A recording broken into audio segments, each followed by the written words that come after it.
रस्ता रुंदीकरणास बाधित शेतकऱ्यांनी साखळी उपोषणाद्वारे विरोध करत कायदेशीर भूसंपादन करावे, त्यानंतरच रस्ता कामास सुरुवात करावी अशी मागणी शेतकऱ्यांनी केली आहे। शेतकऱ्यांच्या साखळी उपोषणाची राज्याचे जलसंपदा व आपत्ती व्यवस्थापन मंत्री तथा कुंभमेळा मंत्री गिरीश महाजन यांनी दखल घेत महसूल मंत्री व सार्वजनिक बांधकाम मंत्री यांच्या उपस्थितीत मुंबईला मंत्रालयात बैठक ठेवण्याचं आश्वासन शेतकऱ्यांना दिलं आहे। तसेच या संदर्भात योग्य तोडगा निघेपर्यंत काम बंद ठेवण्याचे निर्देश मंत्री महाजन यांनी सार्वजनिक बांधकाम विभागाचे कार्यकारी अभियंता यांना दिले।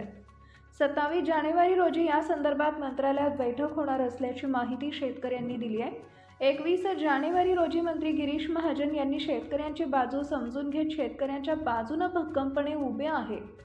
याशिवाय आपण योग्य मार्ग काढू, शेतकऱ्यांना न्याय मिळवून देऊ असं आश्वासन मंत्री महाजन यांनी शेतकऱ्यांना दिलंय। 27 जानेवारी रोजी मंत्रालयातील बैठकीकडे शेतकऱ्यांसह संपूर्ण तालुक्याचे लक्ष लागलंय। शेतकऱ्यांच्या साखळी उपोषणातील मागण्या मार्गी लावण्यासाठी मंत्री गिरीश महाजन यांची मध्यस्थी यशस्वी होणार का हे बघणं महत्त्वाचं ठरेल। या संदर्भात मंत्री महाजन शेतकऱ्यांना नक्कीच न्याय देतील अशी आशा उपोषणातील शेतकऱ्यांनी व्यक्त केली आहे। राज्य क्रमांक 29 च्या साखळी उपोषणानिमित्त योगेश तिडके आणि मुरकुटे साहेब यांनी आमच्या वेळोवेळी उपोषणाला भेट दिली आणि त्यांनी गिरीश भाऊ महाजन माननीय पालकमंत्री यांचा समन्वय साधून आणला आणि त्यांची नाशिक येथे भेट करून दिली। त्या भेटीच्या दरम्यान माननीय पालकमंत्री यांनी आम्हाला आश्वासित केलं की तुम्ही 27 तारखेला मुंबई येथे पार्लमेंटमध्ये येऊन आणि इतर मंत्री महोदयांची भेट घडवून आणू आणि शेतकऱ्यांना सकारात्मक असं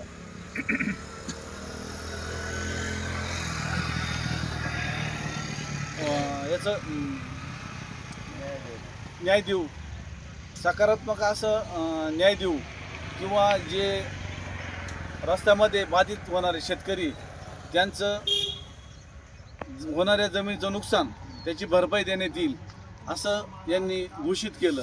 आणि त्यानिमित्ताने आमची 27 तारखेला मीटिंग ठेवण्यात आलेली आहे आणि आमचे जे कृती समितीचे शेतकरी साधारण 27 तारखेला मीटिंग निमित्त आम्ही मंत्रालयात जाण्याची तयारी करत आहोत। 29 मध्ये झालेल्या बाधित शेतकऱ्यांचे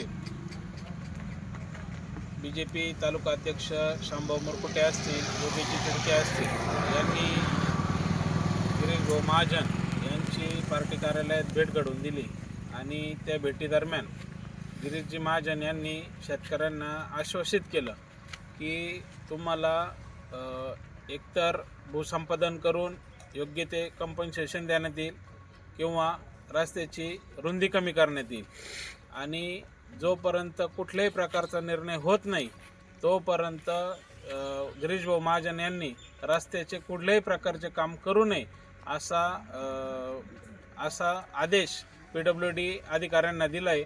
आम्ही गिरीश भाऊ महाजन असतील, योगेशजी तिडके असतील, शांभाऊ मुरकुटे असतील या सर्वांचे कृती समितीच्या वतीने आभार आणि लवकरात लवकर आमचं 27 तारखेला मुंबई येथे कृती समितीला बोलवून संबंधित मंत्र्यांची बैठक लावून योग्य तो निर्णय आम्हाला गिरीश भाऊ महाजन यांनी शब्द दिलाय की योग्य तो निर्णय लवकरात लवकर घेण्यात येईल। धन्यवाद। शेतकरी एकजुटीचा विजय असो, शेतकरी एकजुटीचा विजय असो, शेतकरी एकजुटीचा विजय असो। जोपूळ, लोखंडेवाडी, पालखेड, चिंचखेड, धामणवाडी ग्रामस्थांच्या शेतकऱ्यांच्या ज्या राज्य मार्ग 29 रोडच्या ज्या जमिनी जात आहेत त्या रोडांच्या साखळी उपोषणाच्या इत्यार्थ आपण 3 तारखेपासून उपोषणाला बसलोय। आपली उपोषणाची दखल योगेश भाऊ तिडके असतील, शांभाऊ मुरकुटे असतील यांनी आपली ती वेळोवेळी घेतली।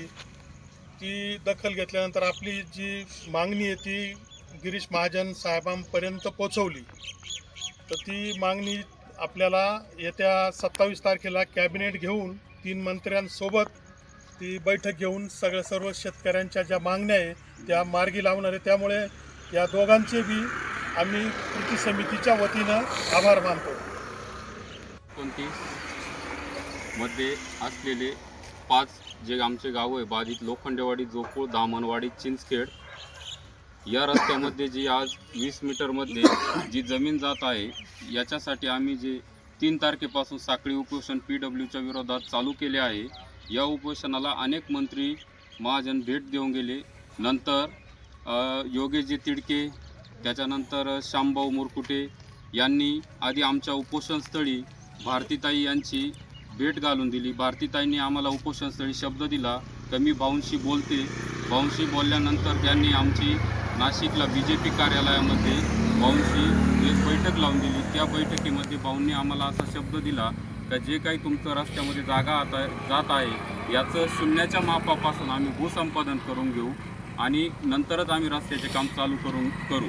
आता आमची मंत्रालयात बैठक गिरीश महाजन साहेबांनी ठेवली आहे 27 तारखेला आणि या बैठकीमध्ये योग्य तो निर्णय शेतकऱ्याच्या हिताचा घेऊ अशा भाऊंनी शब्द दिल्याबद्दल मी शेतकरी कृती समितीच्या वतीने भाऊंचे व सर्व भारतीय जनता पार्टीचे आभार मानतो. धन्यवाद.